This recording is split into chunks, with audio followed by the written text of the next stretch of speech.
I'll never be an Alex. If you like Alex Hormozi, then this video is for you. You guys probably know he owns a company called Gym Launch, but who is the CEO of that company? His name is Cale Owen, and I sat down with him today to talk about all the wonderful things that they're doing at Gym Launch. This is a banger interview, and I'm going to leave it unedited. I'll see you guys in the interview. Peace out. Welcome back to another episode, everybody. I am so glad to have you. Cale, you are such an inspiration for everything that you're doing at, Gym Launch and everything that you're doing with Alex and Layla. It's insane. I mean, at 20 years old, I didn't think I was going to get to this point, but I have to thank you for most of everything that Dude, I'm I've super achieved. honored and humbled. I'm a nobody in all of this, so I appreciate that. I genuinely appreciate that, and really, it's you that has to put in the work. So whatever you've achieved is all on you, which is really cool. Yeah. I mean, I look at somebody like you, and it's not just like, oh my gosh, he's incredible, but it's like, how can I do something similar? And the fact that Alex makes such a big, important piece in the brand thing, and I think that you really did an incredible job slipping into that. Maybe it's a little bit of Alex, But I watch all your content. I'm constantly consuming, and I think your advice is really, really good. I do want to start though. What is it like? You're in Gym Launch and Prestige Labs, and you're the CEO. I don't know. Do you feel like a second guy, or do you feel like you're doing your own thing and you're in your lane? Yeah, that's a great question. It's very hard. I realized very quickly that I couldn't be another Alex. Like, there's no way. There's one Alex Hormozi, and it's not my job to try to be that. And if I was going to do that, I would fail the team and the business and myself. So I had a long conversation with Layla at one point, and I just opened up to her and I was like, and she told me, she's like, you don't need to be Alex. And I was like, I don't know. I've been trying to be Alex. I'm not going to be. I'm going to be Cale, and I'm going to be who I am, and I'm going to be the CEO that the business needs. Which means that I still have to adapt. I still have to learn. It doesn't mean I fall back on like who I am. I always have to adapt, learn, become better, but I need to be the CEO that the business needs. I don't need to be another Alex. And it's difficult for sure, because like Alex is one of my closest friends and I have the utmost respect for him. I'll never be an Alex by any means, but the business doesn't need an Alex right now. Yeah. So which is really cool, it means it's just at a different stage. Like, we've already built up, we're growing. Now we need steady growth. We don't need hockey stick growth. We don't need anything crazy. I wouldn't say no to hockey stick growth, but like, we don't need it right now. What do you think that you have that Alex is missing? That's a great question. I think from my standpoint, I have a little bit more. The difference in us is he's the genius on the visionary of like monetizing, making offers, writing, creativity. He's amazing on camera, content, all that stuff. And while I'm trying to get better at all of those, I would say where my strengths lie are a little bit more in the process with the teams and getting our teams bought in, just like he does. He gets a ton of buy-in, but I think it's the next step after, where it's working with all the departments together, and creating a more, I should say, balanced view within the entire portfolio of companies. Sometimes it can be very easy with Alex because he has this really cool, amazing idea, and like we all want to go towards it, but it can cause problems if we already have other projects moving forward, where people drop those to move this one thing forward, right? And so for me, I've taken a little bit more of a conservative view on things, understanding at the holistic level that I can't just tell my team to drop everything. We need to do this one thing, unless it's an emergency and everything's burning down. But we're not in that position. When Alex comes in with an awesome idea, and you're like, it's the shiny object syndrome, like Red Dress he always talks about. Are you like, how do you make sure that you're in like the same position? You're like, this is going to be the thing that we're doing. We can't stray focus even at the highest level possible. Yeah, that's a great question. The thing that I have to go back to is I have to look at the team that we have and the resources that we have. And then I have to be like, okay, is this the best opportunity right now based on everything else we're doing? Because at any point in time, we'll have 5 to 7 different initiatives going across all departments. Yeah. Right. To improve the business, to get more leads, to close more deals, to improve the customer experience, to increase LTV, like all these different things, right? Yeah. To improve efficiencies in operations, all that stuff. And so if I do this, is it going to take all those resources, or half of those resources, a quarter of those resources? What are the resources going to take? And is the ROI on that time and attention worth more than what we're doing right now? And if it's not, then we're going to keep doing what we're doing. How do you bring that down to like a beginning level entrepreneur who is just in the game? Like, Alex's audience is just getting started, who has to sit there, crank the dial every day and just do his thing or her thing and not get distracted with friends, family. Like, how do you just block out the noise, it's reasonable for anyone to believe when they're first starting that they're not going to be good at something, or that they're going to be embarrassed, or they're going to suck because they've never done it. Yeah. So switching the mindset from, oh, this is really hard, to, oh, this is just part of the process. Okay. I was waiting for the comma, but like Yeah, like it's just it. Yes, it's all going to be hard, but it's part of the process. It's how we learn. So if I need to go make content, this is my business, I'm trying to build a brand, then I know that this is the most important thing that I need to do, then that should be the first thing that I do every single day. Yeah. That's the first thing, because if that is the most important thing, then I need to do that every single day. And then I need to do the second most important thing after that. I need to create a schedule and manage my attention in a way that will serve myself and the business the best. I love that. So when you start in entrepreneurship, I like you made a video and I was really like digging it. It's like the first 3 things that you should do as an entrepreneur, like getting in. And the first thing is probably, you know, learn how to influence, maybe sell at like a pretty decent level. And then you're moving through that. And what is the first benchmark that they need to hit to realize, okay, I'm ready for the next thing? Does this person have a job, or are they starting their own business? I would say that they have pressure from their family, go get a job, otherwise like we're kicking you out type of thing, or they may have a job and they're just kind of stressed out. Yeah, for sure. So there's a couple of caveats to this. Number one is, if you have zero idea what you want to do and try to test, go get a job. Like, that's why my suggestion. The reason why is because the job is going to pay the bills to give you the time to figure out what you even want to test and what you even want to dabble in. So if you're like, there's so many opportunities, like I've got e-commerce, I've got sales, I've got anything in AI right now. I could go in and learn how to code, and I could just start doing dev work. There's all these different things that I could do. In e-commerce, you've got supplements, apparel, courses, you name it. Like, you've got all these different things that you can do. You've got people editing. I get hit up every single day for reels, to edit my reels. And I'm like, I already got a team. Like, we're good. So there's a million different ways you can do it. And if you have no idea where you want to start and you don't have a good skill set, what you need to do is go get a job to pay the bills, cover it, give yourself a cushion, and then spend all of your other time learning and then applying that knowledge by doing the thing. And do it for free first. Just do it for free, because you suck at it. If you're just starting, right, you suck at it. So you might as well do it for free, and then get feedback, do it better, and then just continue to learn. That's the process. It's just get better at one thing every single time you do it. I think that Alex like came into my life at the right spot. I remember I was sitting on my my porch with a bunch of entrepreneurs. We're talking. Someone came up to me and was like, "You need to read this book. It's $100 million offers, and they're selling on Amazon. It's free." I was like, "It's free?" Well, it was like 99 cents for Kindle or whatever. And I was like, "Sure." And it was just like, from that moment forward, like I was a entrepreneur, just reading books. Like, I have books all over my room, and just doing all these scattered things. Like every business you listed off, I've put my face into at some degree at some point in time, and it just goes nowhere. And then Alex's advice is just so real and driven. And then I watch your stuff, and it's even more to the point. And finally I'm getting results, but it's because like I haven't stopped doing the same thing for years at a time. And it's, people can't see that. It's well, yeah. How do you Can I say something real quick? Every single one of those things is for the audience. Every single one of those things that you tried could have been successful. The problem is you gave up too early, or jumped to a different idea because it was a shiny object, I'm assuming.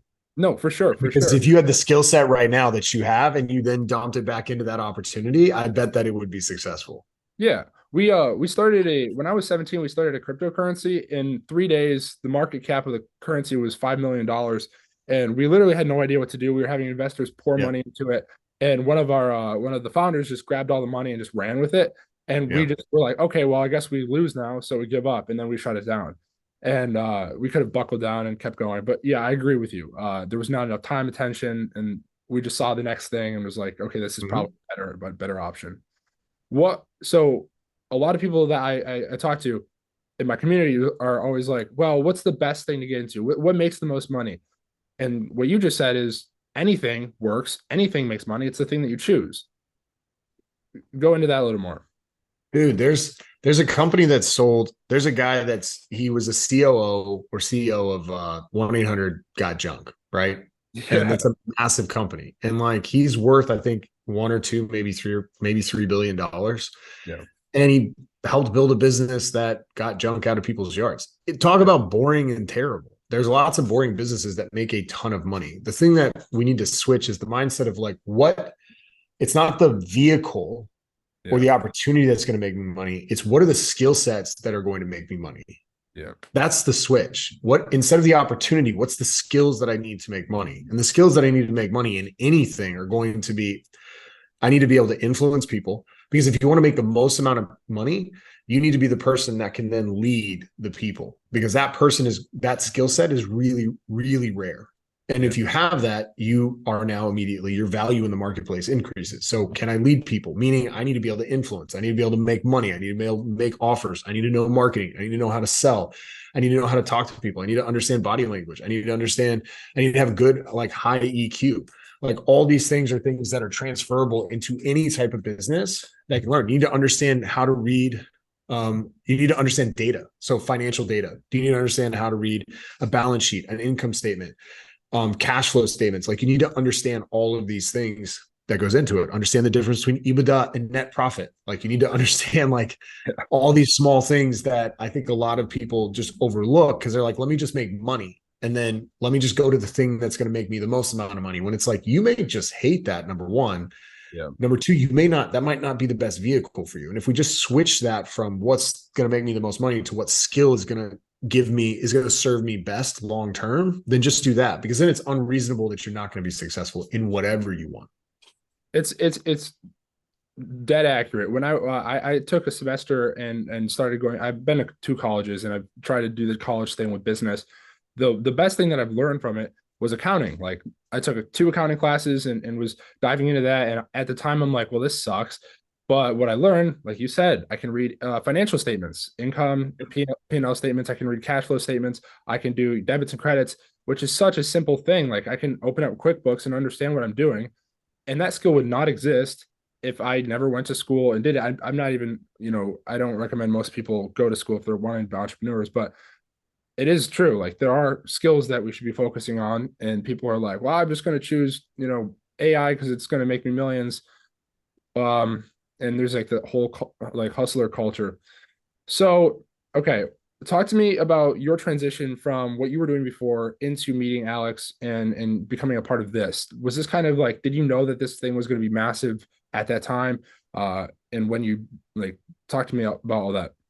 Yeah, no. So I was a gym owner. My gym was really struggling. This was back in 2017. I was like 8 weeks from shutting my doors. I had gotten a job a month before I signed up for Gym Launch. I'd gotten a job at a local agency as a sales guy, an account manager for them, just put food on the table. I was making no money from my gym. I had dabbled in online fitness training. This was the second gym I had. I was a minority partner in a previous gym, moved to start this gym. And I was like, okay, this is last ditch effort. I was, I think like number 13 or 14 or 12 or whatever, somewhere in that range of people that signed up to join Gym Launch back in 2017. And I had no idea how big it was going to be. I just knew that it worked for me. And it completely changed my mindset, completely changed my business, completely changed my life and the trajectory of where we were going to go. And so we scaled it. And I didn't come on board to work with Gym Launch for another year. I still maintained my job because I knew at the end of the day, I joined Gym Launch to build a sellable asset. Yeah. Because I wanted to give it one last effort, and I knew I didn't want to be in it long term. So I wanted to learn. Again, this is the learning. I'm like addicted to learning. It's like I wanted to learn how to operate and build and scale a small business, because it's a small business. And so got to learn that, then joined Gym Launch as a sales guy in 2018, literally a year after. And then a little bit less, then became sales manager, then coaching manager, then GM, and then CEO. That's amazing. Yeah. And even in that, there's a progression. You started as a gym owner and like you've worked your way up to where you're at now. And some people see it's like, who is this guy? I've never seen him before, like overnight success type thing. But it's not. Like there was parts where you're struggling, you didn't know what was going on, and you weren't even involved. And then eventually you became involved, and then there was a progression once you got involved. Yeah. I mean, I've been in the fitness industry now for 13 years. Yeah. So like, it's not a ton. There's people that have been in longer, but like in it for 13 straight years now. And I understand it really, really well, which helps me, which is one of the reasons why I'm in this position right now. Yeah. So I have a question for you specific to Gym Launch. I saw a video Alex Hormozi made a while ago about kind of like the strategy. as to how you guys get like massive cash injections into businesses. Obviously, there's the running the challenges, the 6 week, the 8 week, but something that I found like really, really cool and something that was like a paradigm shift for me is offering just like free memberships, but then you have to do like monthly supplement deal, which people are on supplements like crazy. Is that accurate? Is that actually a thing, or did I listen to Alex wrong? That one's not one that works. That's not one that offsets the cost based on the commission structure. If they sold really high ticket packages, it could. We do it as a way to offset CAC. And so if we tell like our clients when they use this and they sell products, whether it's supplements or something else, they sell products. The idea behind that is to pay for their marketing spend. So they get free leads. Yeah. Right. And so when they come in, even though they're selling something at, let's say, a 6 week challenge, they paid $100 or $115 to acquire that customer. The customer comes in and puts down $5.99. So they're immediately profitable. But how can we make that $115 go away? Well, we can sell them a big stack of supplements that they're going to end up buying anyway at some point. So we could do that. And then with Prestige Labs, we have the highest commission rates in the industry. They're going to make enough to just pay for that acquisition cost. And so we're close to it. Okay. Right. And so they can do that. Now there's other ways you can do it that way, but you would need to have a really scalable model where you have a low price fitness service. Like this might work in a big box where someone's on a 4-pack of supplements and they get a free membership as long as they're on that 4-pack of supplements, because the cost, the commission that's earned by the gym won't be enough for like a large group training facility to cover that. They wouldn't make enough money. Oh, but it works for Prestige Labs because you literally just owned the supply rather than, right? Or no? Yeah. So for Prestige Labs on our side, we primarily work through affiliates. We do sell D2C a little bit, but our primary thing is through affiliates, which are gym owners. And there's no downline. There's nothing like that. It's literally just direct to their consumers and their clients. And so they can earn up to 40% commissions on something. And the average gym owner is making roughly $80 in commission on a 4-pack of supplements, which is the average thing that they sell. So they get $80 in commission on that. Okay. And that's just like your basic protein, creatine, pre-workout type? Kind of, yeah. It's protein. So our main things are protein. Our highest sellers are protein. And then we have a pre-workout, which is no caffeine. We're not really big fans of caffeine, so we took the caffeine out. We have caffeine pills that you could take along with it, but it's not in the powder. We have a sleep aid, which is by far the best. It's called Sleep, basically. Sleep multiplier. Melatonin? What's up? Like melatonin or different? It has a little bit, but what it does is instead of trying to knock you out, it helps you maximize the amount of sleep that you get. So like if you're only able to sleep 5 hours, you're going to feel like you slept like 8 or 9 hours. And we have tons of clients use their Whoop and all the other sleep aids that they do to test their sleep when they're on it. Yeah. Every single one improves their sleep. Every single one. It's by far the best product that we have, hands down. I'm surprised it's not our top seller, but protein is just a big seller. And then we have some other fat burning stuff. We have a testosterone booster. We have like a whole bunch of different stuff available. Okay, cool. So how do you take the model that Gym Launch is using? And I've tried to track this through like Alex's content and try to figure something out from myself because I'm in the marketing space, but just any business in general. How do you get that like cash injection up front? Is that really specific to the gym industry, or is it feasible to kind of like adapt it to anything that you're doing? You just have to like think creatively. And if so, what kind of things should people be thinking about in order to like kind of run these challenges, or not even challenges, but just opportunities to get cash injections in their business? Yeah, cash injections that we run inside of gyms is a paid in full. So it's a paid in full offer to their current members. So there's no cost of acquisition to them. And they go to a small percentage of their members to ask for them to go ahead and pay in full for the rest of the year or for another year. And that locks them in, lowers churn, and they are able to acquire a bunch of cash and grab a bunch of cash. Now you can do this on the front end as well by offering, when someone comes in and purchases, then give them a paid in full discount for whatever your services are. So you can collect more cash up front by giving them a discount to pay in full. And you can even stack other types of add-on bonuses that don't cost you a ton. And it could be maybe a coaching call. It could be another month of service. It could be whatever it is.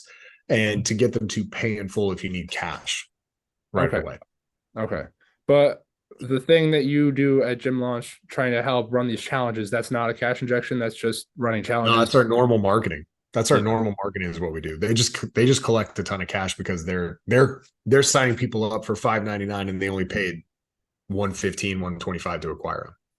So, Okay. So how do you apply that mindset to any other type of business? first, we need to understand what is the offer. What do my prospects or the people that I want to bring into my business? What do they value? And then I need to craft an offer around that. I mean, this book right behind me, right? $100 million offers, $100 million leads. But really, we need to understand what is an offer that's going to be valuable in the market. And the problem is most people struggle because they think they make offers based on what's valuable to them rather than what's valuable in the marketplace. Yeah. And they need to understand, okay, what's missing in the current marketplace right now with other businesses that are offering my services, the same services as me. What are they not doing that I can do for the clients? Like, what are the clients just are like, man, I wish I didn't have to do this one thing. Well, what if you did that for them or solved that problem for them and added it on as an extra bonus? And so stacking your offers, making an offer that is of true value for your prospects is the first step to being able to take over a marketplace and begin to start collecting way more cash. So instead of just saying, come in, it's $15 a month, you can leave whenever you want, there's no accountability. We're going to do this training. It's $5.99. You have accountability, tax support, all these things, which are the actual problems that people need. And then that's why you're able to sell the high ticket stuff. Yeah. So go an extra step further. So there's three things that I'll use this as an example. And for anyone that's listening, take this into your own business, right? Or your own realm and marketplace. So in fitness, for someone to transform their body, they need three things. They need fitness. So they need to be able to exercise. They need nutrition. They need to be able to eat right. And then number three is they need accountability. If you have one or two of those, you can see short-term results, but you're not going to see long-term results because we need all three to see long-term sustainable transformation. So in these challenges that our clients sell or any offer that they have all three of those together that are included in the front end offer. So fitness, they could come in, if it's a 6-week challenge, they come in 3 times a week for 6 weeks. So 18 workouts with a trainer come in. They're fun. They're great. They're exciting. We do, some of them do a movement assessment prior and make sure that these workouts are tailored to you, whatever. Yeah. Then nutrition, it's like, cool. Nutrition is so broad. Like, what do we mean by nutrition? Well, how can we take away any questions that a client would have or a potential client would have and any problems that might come up? How can we solve them ahead of time? So first step is, well, nutrition, what do we mean? What am I supposed to eat? Great. Let's make a meal plan for them. So we tell them exactly what to eat. Well, cool. Now that I have a meal plan, how do I get that food? Like, how do I shop? I feel like I'm going to be at the store forever. Well, let's make you a shopping list. So you understand exactly what to buy, how much to buy. So you can be in the store no more than 30 minutes, or you can Instacart it and it'll be at your door in an hour, right? Yeah. Then it's like, great, now that I have the food, how do I cook it? Like, do you have any recipes or any meal prep guides? I know I need to meal prep. So like, how do I do it? So we make a meal prep guide, how to meal prep all your meals for a week in less than 90 minutes. Then it's like, okay, cool. But what about extra recipes? Great. We got a recipe book with 50 different recipes that you can use based on your meal plan, cater to what you have. Then it's like, well, I don't like to eat solid foods all the time. I want to have shakes. Well, great. Here's a shake guide that can show you all the recipes on how to make a shake. Well, I don't want to just eat at home. I got friends and I got a life. Well, how do I eat out? Well, here's an eating out guide on exactly what to tell a waiter or waitress when they walk up to you at the restaurant so that you can stay on plan and keep losing weight and feeling amazing so that you don't have to sacrifice time with your friends, family, going out and all that stuff. So it's like, how do I think through all those things prior? And then on the flip side, on the accountability, on the last one, it's like, great, accountability. What does that actually mean? Well, there's 3 levels of it. But the primary thing for us is like, we want to make sure they have peer-to-peer, they have expert accountability, and then they have just the basic accountability that they have. So on the peer-to-peers, they're going to be in a group setting. So they're going to be working out with a group. They're going to be connected with a group. They're going to meet new people, and then we're going to connect them in a community on Facebook. Then it's like, expert accountability comes from the coaches, the trainers, the owners. How can I lead them? Like when you get to a roadblock, how do you get around that? Well, you want someone that's been there 1,000 times that knows exactly how to get around this and how to solve this problem so that you can keep moving forward and see results. Well, that's expert accountability. And then all the other stuff, the basic stuff is like just texting, creating a relationship and messaging them. So it's just any roadblocks that they have. So those 3 things together, we solved a ton of problems that no one has. If you go to Planet Fitness, you're just leasing access to a facility, right? Yeah. If I go to a personal trainer, I have the fitness and maybe a little bit of the accountability, but almost never do I have the nutrition. So like, cool, I'm working out as hard as I can, but I'm not losing weight, right? Or I go to a CrossFit gym and I just get fitness and community, but not really accountability, because like if I leave, they're not really going to text me or tell me that they miss me. But I have community because everyone suffers together, but they're not helping me with my nutrition. It's not personalized to me. So all these things help. It's interesting just to hear, and you read $100 million offers and you talk about value stacking, even during like $100 million leads event, like Alex, the huge buildup before he just dropped the course and everything for free. You could feel it. There's all these people out there. I don't know if this is like what he was trying to orchestrate, that just build up all this stuff and then they slap a $10,000 price tag on it and then they, say no mercy, which I think that, there's a market for that. But you value stack and then, it doesn't have to be free, but value is definitely exceeding price there because there is no price. But just even with what you're saying, $5.99, I'm trying to think that through, like, what am I getting?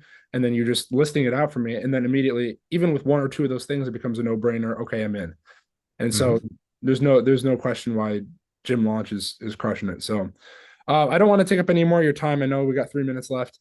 I do need to acknowledge you, though. You have been an incredible, influence in my life, even though this is the first time I'm actually getting to speak to you. This is, a check off the bucket list for sure.